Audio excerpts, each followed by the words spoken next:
Hello my friends, Anastasia here. Today I'm gonna show you how it is so easy to clean and polish your fridge with the items that you already have at home.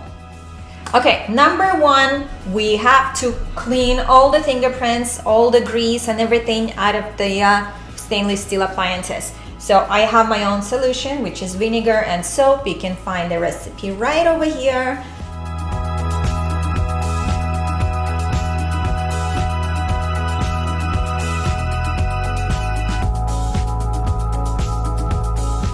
The next one, we just take some paper towel and we put a little bit of olive oil on it. And we wipe your stainless steel appliance. Follow the grain line.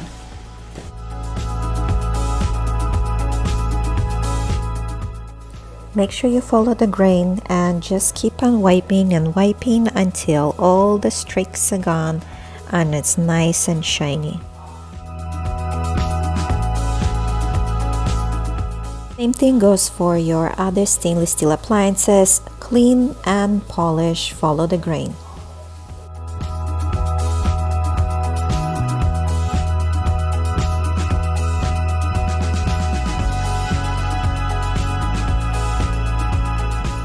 And there you have it, it's all nice and polished and shiny. Thank you for watching. Goodbye.